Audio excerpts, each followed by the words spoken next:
Wow, we were. Bonjour. We're back. Oui. Dude, we're so back. We are definitely back. Oh, man. Yeah, we took a little hiatus for the last few days.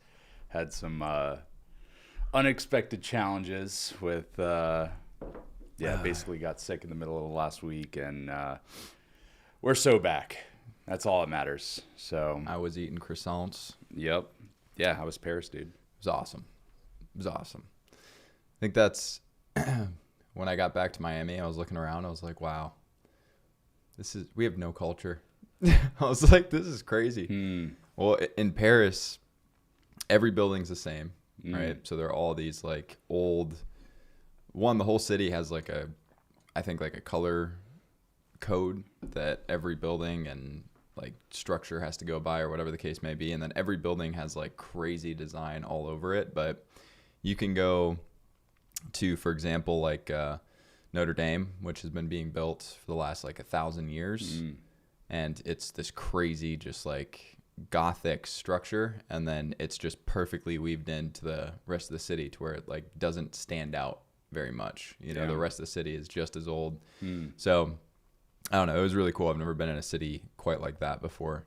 How's the food? Oui. Oui. It was delicious. No, it was great. And we stayed. So the first place we stayed was this like chalet. It was I can't remember the exact story, but some super rich guy built it for his wife, and his wife said it was too big, so she only stayed in it for one night, and they never stayed in it again. And now it's like this basically like event space where you can go host your entire team, have retreats, all this stuff, but it's this giant like wide open concept. So all the rooms are pretty much empty. They're just, nice beds and just empty. And then the entire rest of the I'll say castle, because that's what it reminds me of. Castle is just all like common space. So like bars and food and coffee and like giant pool tables and all different types of stuff all over it. So did you guys have the whole property when you were staying there? there? The entire property. Wow, that's dope. It was pretty cool. And then the second place we stayed was a hotel called it's like a boutique hotel called Grand Powers, which our balcony like looked out towards the Eiffel Tower. It was sick. Damn. Yeah, it was pretty cool. Yeah, I saw on your Instagram some good I photos. was putting it out there. Yeah, dude. It was really cool. Yeah, but that's epic. So yeah. And I mean, what made it better is that I was staying there with I think probably around like 35, 40 other business owners, and we weren't the smallest, but we were probably one of the smallest. Most of that group was doing probably 10 million plus, which was really awesome. There was people doing upwards of 150, 200 million, and basically just got to sit in this castle and jam for basically 5 days straight. Wow. So it was awesome. It was awesome. So what are some of the biggest insights that you got? Well, I think what I noticed common between every single one of them is everybody's very, very focused on marketing, right? Like they wake up and think about like innovative like marketing campaign, right? So they're very focused on marketing, very focused on offer stacks, very focused on basically the best, most natural progression from cold into their offers, services, products, programs, whatever. And they're very, very good at that. And just the way that they approach marketing is better than everybody else. Hence why they're there. They test more. They have better process. They have better people. They have way more focus. Like one of the presentations was actually one of our clients, and they were talking about how they test 3 new ads every single day, always, and they have been for the last like 2 years, and that's what took them from a few 100,000 to $1 million plus, like that. And they gave us all the process and like the SOP for how they go about doing it. So how they test, basically 3 new, basically title and copy, let whichever winner go pull that. Then they test the three new creatives, and then they take the winner and pull that. Then they test audiences, then they take the winner and pull that, and then they stack it with the rest of their winners and scale it up. And they have like 30, 40, 50 basically winning ads running at all times. And they have very specific benchmarks that if something falls under or goes over, it's immediately killed. And they're just always like, they put more ads out there than anybody else. And just by simply doing that, they're beating out everybody else. Wow. So when they're testing like new ad creatives and stuff, like how different is it? Is it like completely, are they just not very different? Okay. So yeah, they're might be testing one or two variables that they're changing. Well, so yeah, they have like a phase 1, phase 2, phase 3, phase 4. So phase 1 is just like headlines, copy, and body copy. So they're just testing like basically different verbiage. And then whichever one wins out of that, so they'll test with like $50 to $100, and they have a very specific like metric that they're going for. I think it's like click-through rate is the first one they look at. So whichever one has the highest, they take that, they pull it into 3 brand new creatives, so completely different ads, which they just every single day I think the CMO goes into the CEO's office and basically gives him a teleprompter on his phone. Says, hey, here's the 3 new ads. They film them real quick, walking around doing this, doing that, whatever. Immediately takes those, tests that new winner from phase 1 on those 3 or 4 or 5, whatever creatives, and then takes that, tests audiences, and then takes the audience winner and pulls it into the winning ad, basically set or campaign. Yeah. And then they scale it. And yeah, it was a very like common thing to see the people that were spending, hundreds of thousands, and some of them, there was one guy that was spending $3 million a month on ads, how much they test. Wow. And how much of it is just a standard process. Yeah. Where it's like you would wake up and have a meeting and talk about X, Y, and Z. They wake up and film new creatives every single day. Wow. And test copy and a whole bunch of other stuff. And then there was one speaker, and he was talking about, I can't remember what he called it, gift box offers.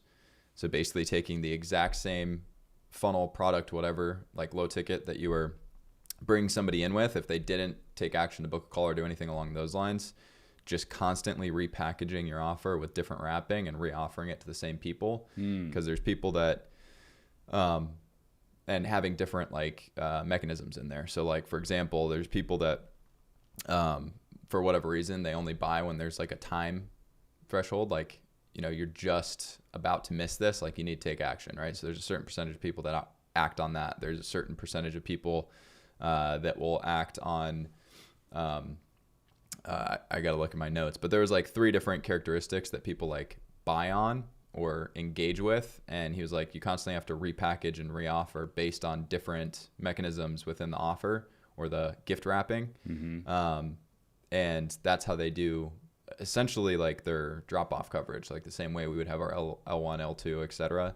He's just doing constantly different like gift box offers is what he called them. So he would take, for example, like our speed lead thing and, frame it as like a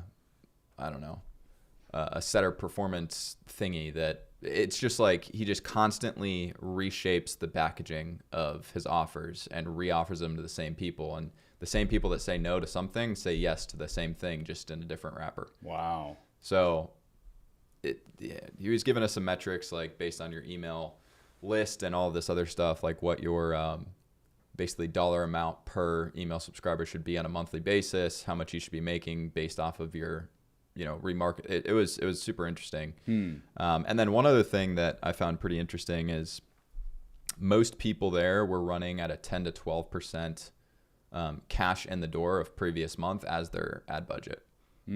So basically, if they do $1 million cash in the door, they're going to spend 100 to 120,000. If they do 100,000, they're going to spend 10 to 12,000. So they just have a hard metric on what they're spending. So they're always spending that amount on advertising. And then they have a percentage for like team members. Then also one thing that I saw was like I think a lot of people in this space look at media buying as like the special skill set, like you have to be a really good media buyer. meaning you have to be really good with like setting up ads and running ads manager and all that stuff.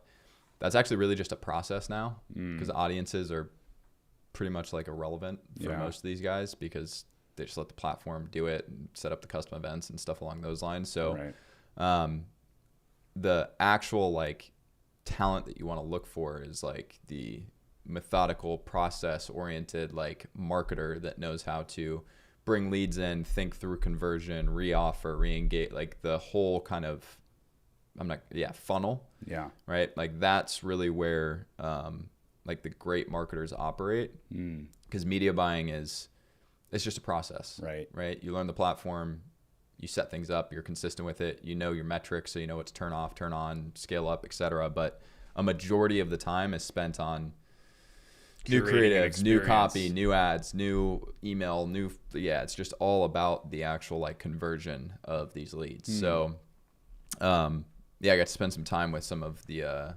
individuals who brought their marketers out, and those guys are beasts. Well, I was going to ask you, what is like for a team like that, what does their marketing department look like? Like, what are the roles that they have? Did you get a sense of that? I didn't really get too far into that, but from what I could tell, it was like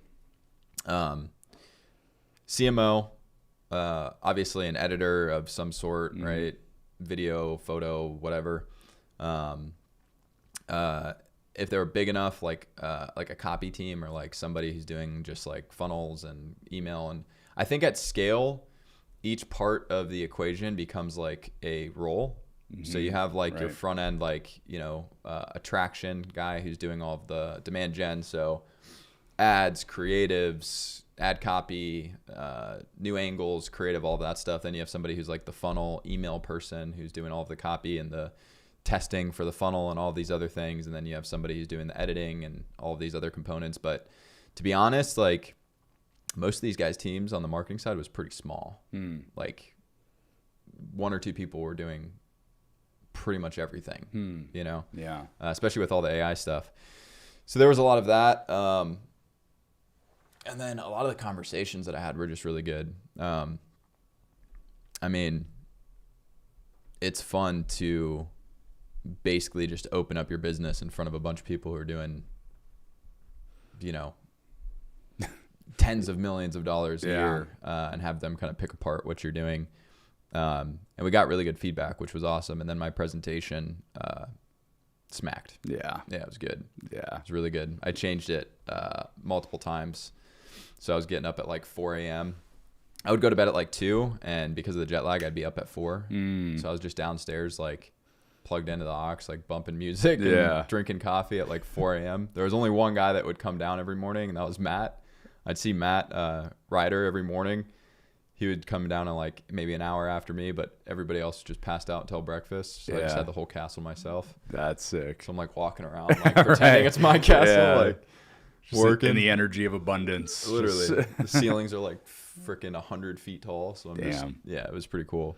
So based on those takeaways, like what are some things that are top of mind for you in terms of us and things that we can implement? Like what might be like some we're next steps going to for implement us. The 3 new ads a day.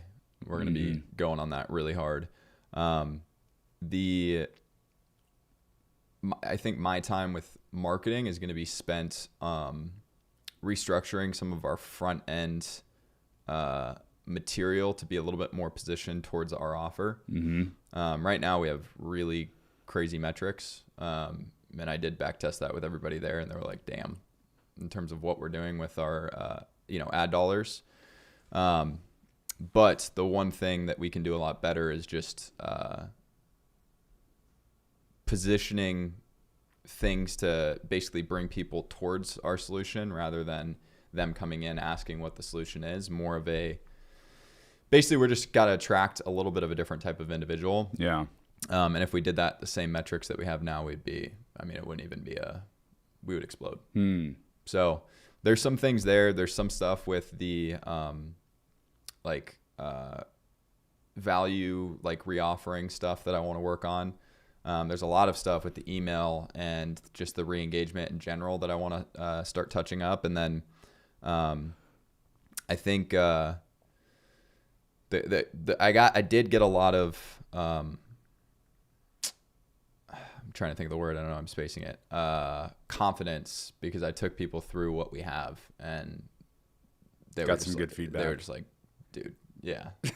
Nice. Because I mean, the way that our stuff is structured, it was good to hear how people received it, and then them tell me back what they thought it was.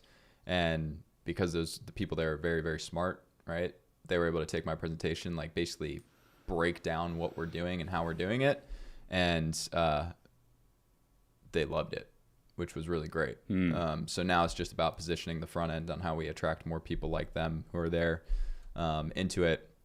And there's just a lot of good things that came from it. Wow.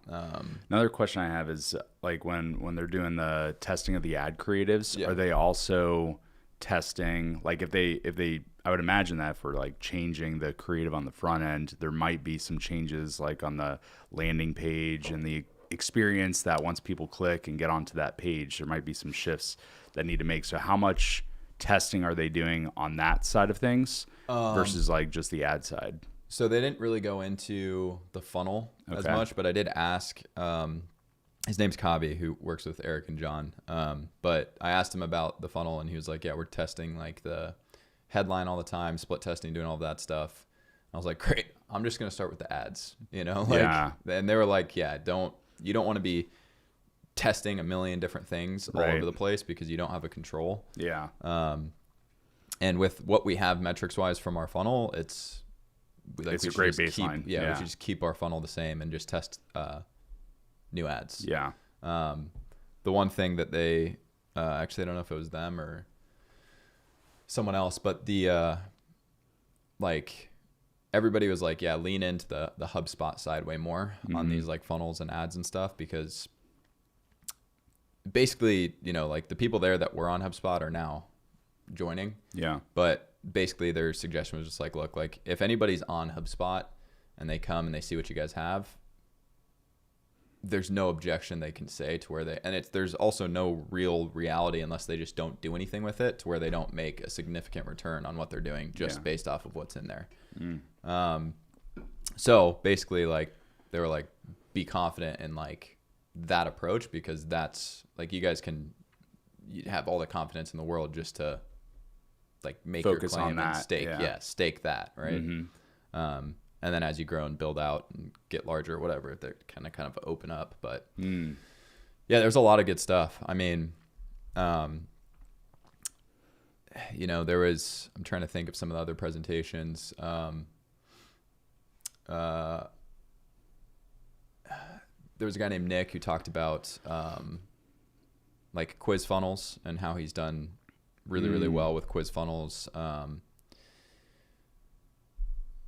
Cole talked a lot about economics of different low ticket offers. So he did a ton of research before the actual event, going through all of the biggest, greatest people in terms of low ticket offers on the front end and the different formats there are. And he called out like 3 of them, basically broke down the economics and like just like showed us how he decided on what he was going to run based on where their strengths were and what the economics were of all of the different funnels that he found.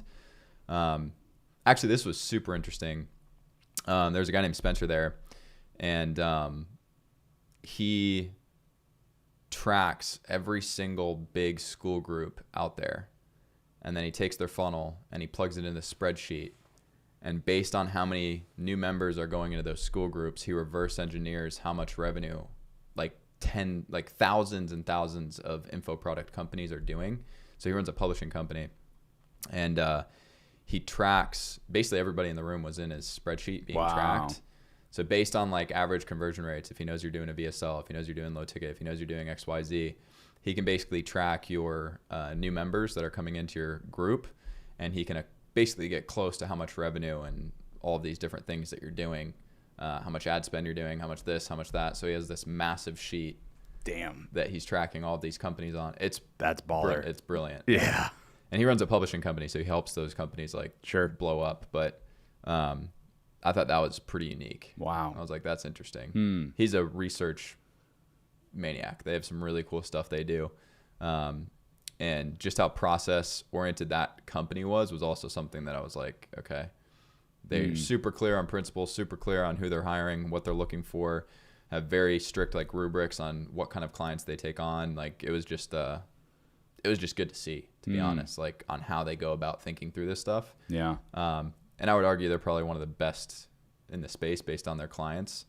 I'm not going to mention who just because I don't know if that's a normal thing, but pretty sick. Wow. Like super, super fucking cool what they're doing. We're actually going to be talking to them next week. Nice. So that'll be cool. And then the dev software. Yeah. So we're going to be talking about some software that we're going to be potentially wrapping around the community and potentially putting some SaaS stuff behind Sales Momentum, which is something I've always wanted to do. So, but yeah, man, that was it was a fun event. Anyways, how was last week? Catching me up. I got back yesterday morning at like 4 a.m. So last week was there was a lot of things happening, which was really cool. Towards the tail end, it didn't look so pretty for me, but I mean the team buckled down. You got sick, right? Yeah. So Thursday, Friday, really like Thursday, Friday, Saturday, Sunday was just out of it. Yeah. But it was it was super solid week. Got a lot of the course material done. The objective was to get everything done by end of day today. Still committed to the plan, but I've got 4 days behind schedule. But I think the new deadline realistically is going to be end of this week to have all of the course material done, which is like a big thing that we just got to get through to have, the experience that once somebody comes into the community, they're like, holy shit. And it's like, it's getting there. We're already getting a bunch of holy shits. Yep. I've been asking some feedback from the clients, and they're like, this is already like an insane value, and return on investment. And we're only, I wrote it down here. So I think we're on day 17 or something like that. 16, 17. I think that sounds right. 18. Yeah. So day 18 into this journey, and we've got, 75 days to go. And I mean, I'm super happy with the start that we've had on the sales front. Things are picking up too. So had some really good sales conversations. Tomorrow we can get back into the tracker and, show the numbers of where we're at. But we've got some early signs of success on that front. And I have a full calendar day. Yeah, I've got several as well. I think I've got 3 or 4. I'm full today. 2 or 3 tomorrow, and then 2 or 3 Friday too. So if you're watching this and you're experienced, very interested in HubSpot, CRM, RevOps type of individual, we are looking for setters, and we are also going to be starting to look into the closing role. We've got a few other things to figure out, but in terms of the setting role, I mean, we've got a ton of opportunity. Yeah, we have more leads than we know what to do with, and our offer and close rate is looking good. I mean, we're ready to really move. We've got some new marketing efforts that are going to be going in that are going to really change the game in terms of pace that we're going to be able to run at. So yeah, speaking of setters, I think showing that study of like why this is pretty epic. why a setter program is so important. Yeah. So basically, I don't know if we can flip to me. That's you. That's me. There we go. What's up? Okay. So in my presentation, I was going over one of the velocity mechanisms that we were talking through. Basically a week or two, we came up with it before the actual, before I knew I was going to Paris. We started leveraging it, doing different stuff with it. But it was around the basically basis that, and I'll ask anybody that's watching this, if you were asked, is speed to lead important? Like, what would your answer be? I'm going to assume it would be yes, it's very important. Now, if I asked you this, do you track it? So can you actually see your overall speed of lead as a whole from your company? The answer would likely be no, unless you're really good. And then if I asked you a step further, can you see it individual for every single one of your reps? What would your answer be? And the answer is likely going to be no. And the reason I know this is because in my presentation, I asked this to a group of the 40 people that are all running wildly successful companies out in Paris. And there was only 2 people that had their hand raised. And those 2 people are basically software, like speed of lead is something that their software actually does. Like they're in the dialer kind of, space. It'd be weird if they didn't track 100%. it. Yeah. So, but the entire rest of the room put their hands down. So what I did is I showed them obviously our mechanism, but there was also a study that, can we actually switch over to, that should Your be, computer? that should work. Yeah. Let me see if we can, cool. Yeah. And I'll zoom in so it's a little bit easier for them to see. So MIT and HubSpot did a 3-year-long study where they took 15,000 leads that were coming from online form fills, so opt-ins, applications, contact forms or whatever. And they took 15,000 leads and they did 100,000 outbound dials to these leads over 3 years, basically conducting a study on speed of lead in terms of connection rates and initial steps taken. So like what they would take is like a qualify, right? Which is like entering the sales process. So most cases is booking an initial sales call, and then contact would be obviously they actually connect with somebody. So they have a conversation. So what they found, which one, there's a bunch of really interesting data on like best times to call and days, which is, something to look at. But what was really interesting around this was the odds of actually connecting with a lead based on the first hour. So the first hour that a lead comes into your ecosystem, so when they opt in, you have a 10 times higher likely chance of connecting with that lead if you call them within the first hour of them coming into your funnel ecosystem, whatever, right? You have a 6 times higher percentage, right? So literally a 6x percentage chance of qualifying that lead. So again, the qualify would be getting them booked to a call within the first hour. So you have a literal 10 times increase and a literal 6 times increase just based off of connection and booking rate just by getting to leads in the first hour they come in. If you break that down to 5 minutes, right? So the odds of contacting a lead in the first 5 minutes versus 30 minutes drop by 100 times. Damn. So you have 100 times the potential connect rate versus basically, 30 minutes later, right? That drops by 100x. Wow. So within the first 5 minutes, if you can get to your leads, your connection rate is going to be 100 times better than what it would be otherwise. So if you have if you're used to calling 100 people and connecting with 10, like if you just get to the leads within the first 5 minutes, yeah, pretty significant difference, right? And they also took the qualifying rate. So actually becoming qualified, so getting them set, right? And this is within the first 5 minutes as well. First 5 minutes. Yep. The odds of qualifying the lead in the first 5 minutes versus 30 minutes drop by 21 times. So you have a 21x percentage increase on all of leads, getting them booked if you just call them in the first 5 minutes. So basically, damn. Well, yeah, it's nuts. It's like, how would you like to have 20x more bookings on your calendar?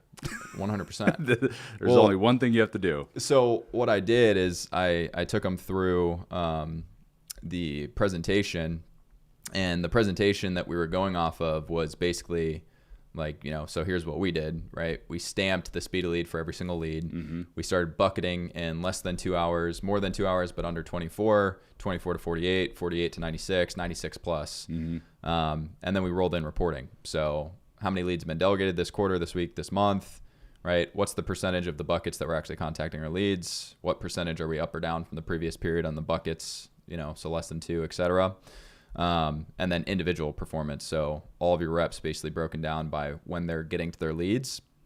And we basically ran a little bit of a study just by simply visualizing the data and showing people, not changing process, not doing anything different, but simply having accountability over speed of lead with your reps individual, and then also being able to track it overall, right? You can drastically increase your booking rate. Yeah. So if you have a lead to booking percentage of, let's say, like 6 to 8% on average, if you just track speed of lead and you focus on it, right, and all you're trying to do is move all of your leads from these back end buckets into the front end, right, you could go from a 6 to 8% to a 10 to 12%, which is massive. It's huge, yeah. Right? I mean, if you literally look at this little example right here, let's say, you know, your lead to booking is 10% and you go to 15, right? That's basically $5 million extra. Even if all of your metrics stay exactly the same, the only thing you change is your lead to booking percent. Right. Right. So even if you did nothing different and you just focused on speed of lead and increasing your lead to booking percentage, that's it. You didn't do anything different and you held that consistent throughout the year. That's an extra $1.5 million if on average you're doing, you know, $240K revenue a month, right? Based on these numbers right here. So just a completely massive difference. And, you know, the rest of my presentation, I kind of talked around really like what's a foundational like engine. So what we would consider as like a actual engine, right? So how we set roles with process, platform, right? So role is going to be obviously giving somebody accountable expectations. Process is going to be how you deliver and repeat results. And then you've got platform, which is obviously how you actually wrap the people in the process into something that's held accountable and so you can scale, right? Yep. That's all platforms are. It's just going to be your actual like leverage point against your process and your roles, right? Yep. So taking that and breaking it down, your people are going to be your mass. You don't want too much mass, otherwise you're slow, right? Your process is going to be your multiplier. So if you have a crappy process, your multiplier is going to be really low. If you have a great process, your multiplier is going to be much higher, but the multiplier without the platform means nothing. Yeah. Right? So your mass is going to be multiplied by whatever your platforms are, right? Your velocity. And basically what I took them through was, you know, how to set up foundational engines. So everybody has a setter closer model for the most part, or sales process. They have show rates, follow up, right? They have their client success engines. And I took them through like 4 velocity mechanisms that we have. So based on looking at your trailing 90-day indicators, right? If, for example, lead to booking is trending down or it's staying still, even though you're generating maybe more leads or less leads or whatever the case may be, but it's trending down against your baseline, well, guess what? The speed of lead mechanism is exactly what you can put into play. Yeah. But you can only do that if you have foundational engines built out. Yeah. Right? So you actually can track and see what's going on. And essentially what I took the rest of the time in the presentation to show was 4 velocity mechanisms, and then how to work with your sales team, your CMO, your ops manager, et cetera, to just pick one metric per month and pick one velocity mechanism per month to implement and focus on. And if you look back over 12 months, that's 12 new speed to lead, show rate, layer 1 drop off, follow up, you know, all these different random velocity mechanisms that you can put in place, focus on, get the results, and then keep stacking those results behind it. So you're not changing a bunch of stuff. You're just adding in different velocity mechanisms to get that multiplier higher. Yeah. Right. Because when you play around with the calculator too, I mean, just like a 2 to 3% increase on 12 different metrics over the course of a year. I mean, that is a completely transformed business. Like it's the great thing that I started realizing with, I can get rid of this. The really cool thing that I realized with the people that were there, and honestly, they were, you know, I had them run an exercise where I was like, take all of your front end leads. So anybody who comes in that time decay is out, time decay being defined as, you know, no activity from your reps. So no outbound call, no SMS, no email, whatever in the last 15 days, and they've never booked a call. Then take everybody who's been on an initial call that no showed or was qualified but didn't book the next call with no activity in 15 days. And then take all of your offers that you've made and red zone deals and qualified closing calls that you made that have no activity.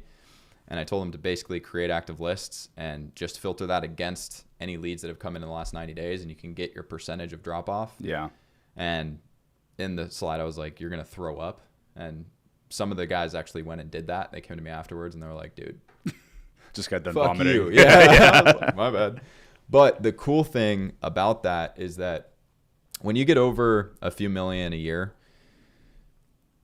a lot of people go to like creating a bunch of new things, right? Like that's like their default like response is I'm going to, create this, or I'm going to flip this. Try to get a tool to fix a problem. I'm going to start building a bunch of different, what we would call velocity mechanisms, and they don't have a foundation yet. Yeah. But the cool thing is if you have the foundation, you're doing a few million a month, or if you're doing tens of millions a year, right? Or not, I didn't mean to say a few million a month, a few million a year to tens of millions a year. The marginal increases on something like a lead to booking is actually very simple to do if you just focus on that instead of many things. And the leverage behind it has a really high multiple. Same with show rate, same with follow up, same with like the Excalibur sword mechanism that we created. So there's all these different velocity mechanisms that can be going into place. And again, the problem with most people is they try and do 3 or 4 or 5 of these things all at the same time, and none of them work, as opposed to just picking one, tracking it, putting it in play, and then focusing on it for 30 days. Yeah. The results you get from doing that are going to beat out trying to do a bunch of other stuff. And with these bigger companies, right, like some of these guys, they could put in the speed to lead tracking and make an extra $1 million, $2 million a year. Right. Like just by doing that. Just by doing that. Yeah. Right. They don't have to do anything else. They just focus on getting more leads to the calendar. Right. And it also makes their business way more profitable because they're not spending anymore to get those. Yeah. They've already got the leads. It's just if they're spending 100,000, they're generating X. If they put the speed to lead in or other velocity mechanisms, they're still spending 100,000 to generate X, but now their return is much, much higher. Right. So when you get to a certain point, and honestly, if you're watching this and you don't understand like foundational engine setup, like that's step 1. Step 2 is understanding baseline like metrics. So how to track against a baseline, so a moving average. And then step 3 is really focusing on actually implementing velocity mechanisms. So things to basically impact metrics that will have the highest amount of leverage in your business. And there's a lot you can do. I mean, we've got hundreds of quote unquote proven velocity metrics or velocity mechanisms that we've tested or tried at different times over the last many, many years. So it's really about which one to do and in what order. And if you're trying to figure out what metrics to focus on either as far up the metrics line as possible or as far back. So if you have a really healthy front end, look at the back end, right? Because if your close rate goes up by 5%, you obviously generate a lot more, right? But if your lead to booking percentage goes up, right, and all of your other metrics stay the same, that's a massive lift, a massive, massive lift. So you want to focus as far up as you can and then work your way throughout the basically process or funnel or whatever the case may be. To that point, I think the intelligence also is like in focusing on one key metric each month. How are we looking? And by focusing on one key metric each month, it's like, where focus goes, energy flows. So it's like by just focusing on that one thing, it also kind of, it makes, I wouldn't say immune, but it basically like reduces the risk of like the shiny object syndrome, which is kind of like what you were talking about, trying to wrap all these like fancy tools or shiny objects around a problem and hope that it gets fixed versus, all right, this is the month that I'm going to work on my speed to lead. Speed to lead is the number one focus. And if it's not speed to lead, we're going to backlog that and maybe look at it for next month. But this month is all about speed to lead. 100%. And with that laser focus, I mean, just that in itself, even, the mechanisms will become clear of like what you really need if you're just 100% committed to that particular metric. Yeah. And that's the intelligence of, of the process. I will say, it's funny. So I'm in a shit ton of masterminds, right? The bigger the people, the simpler and less spread their focus is. Yeah. Right. So like, for example, I think the reason the speed to lead thing hits so hard is because there's no process change. It's just tracking it. Right. Right. It's like, oh, so I can drastically increase profit revenue just by literally tracking. It's like, yes. Well, how does that work? Well, you bring awareness to, hey, setters, like our average contact time is 96 hours plus. Yeah. Which means that we have a 300% less likelihood chance of connecting with these leads, right? All you guys need to do is focus less on this bucket here and more on immediate contact of how these leads are getting in, and what can we do to make sure that you guys can do that? Yeah. Right. And most of the time it's like super simple changes. It's not difficult. Yeah. Usually it's like, oh, well, we're working out of this bucket and like the leads are prioritized like this. Okay, well, we're going to shift it so your new leads come into this bucket, and this is where you focus always, right? Like this is, if anything ends up here, you're on it immediately. Yep. You always still work these leads, but basically just by visualizing it, it's the simplest setup, right? But it has the highest impact. And a lot of the times, like the guys in that group were, their shit was so simple. Like they're not overcomplicating it. And when I'm in the, not lower level, but earlier businesses, like even a lot of our clients, right, that are doing like sub a couple 100,000 or they're around that mark, right? Especially in the agency space, they just complicate the shit out of things. Like they're like, oh, well, I need to have all of these things like happening, and this needs to be perfect, and that, and this, and this, and this. And like, you know, I always come away from like these bigger groups or these higher level groups, and I'm like, God, if only everybody knew that like these guys were kicking all of our asses with literally like a fifth of what we all have set up. They're just set up really, really strong. Yeah. And focused. Yep. Right. They're not trying to do a bunch of fancy shit. They're just doing everything very, very consistently. Yeah. Right. And the cool thing with those people is because they have everything set up foundationally and simple. Again, you see a speed lead mechanism. Let's drop that in. Yep. Right. You see this, let's drop that in. It doesn't, there's no, it's easier to manage. Yeah. They can easily put it in. So just something that I thought about actually while we're talking is like, these guys' businesses they have some sophistication, don't get me wrong, but like they run simpler systems and business models than most of our clients think they need to have when they're sub a couple 100,000. Yeah. And we've even fallen victim to that. We're not victim, but like, you know, we practice overcomplicating stuff. Yep. I think with the coaching side now, I'm starting to realize like how awesome simple is. Yeah. Well, and just how much better results come with simple. Yeah. You know? So anyways, lots of really cool kind of eye-opening things there. You know, now that I'm back, I'm going to be very much focused on the marketing front, which is really cool. And then also, you know, just constantly innovating on the velocity mechanism side is really going to be something that I'm excited to do. Especially with some of these bigger clients that are coming in. Or I shouldn't say bigger. I mean, there's equivalent clients in the group already, but with a lot of these new guys coming in, like they're like, just give me 2 or 3 things. You know, just 2 or 3 things, and like it's gonna make a massive difference. They're gonna make absurd amount. Yeah. You know, so yeah, that's awesome. Yeah, and I'm really focused on the back side of it. So the product end, getting the course obviously finished, but also the account management process and really dialing that in. Our onboarding process is nasty. So yeah, excited to continue to sell more so we can bring people through that experience. And we've already gotten some, you know, amazing feedback on like, whoa, that was a very uncommon onboarding experience, which is, you know, awesome to hear. So yeah, with that, anything else you want to cover before we close it out for today? No, I mean, I think you guys are going to be seeing a lot of us. Yep. So we're going to be really focused on basically front end and back end. So lots of marketing, lots of product innovation. And I guess the last thing I'll say is like, after last week, the lead flow that we're currently running into, and then also just kind of the buildup of kind of our red zone. I mean, pricing is probably going to jump again in the next week or so. Yeah, probably 2-3 weeks. Yeah. So we're about to hit our second kind of price increase, which is going to be pretty cool. And then, other than that, I don't know, it's about to get real intense. Yeah.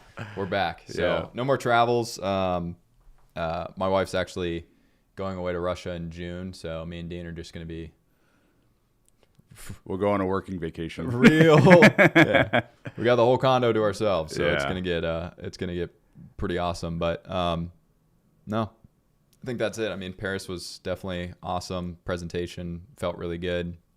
The new program's been super received, like extremely well. Mm-hmm. I'm happy with the product and how it's coming along. We're still trying to figure out some transitionary stuff. Got a lot of sales calls coming, which is going to be something that we got to figure out soon, because I don't know if I can keep taking as many sales calls as we have. Same, bro. So, yeah. And then,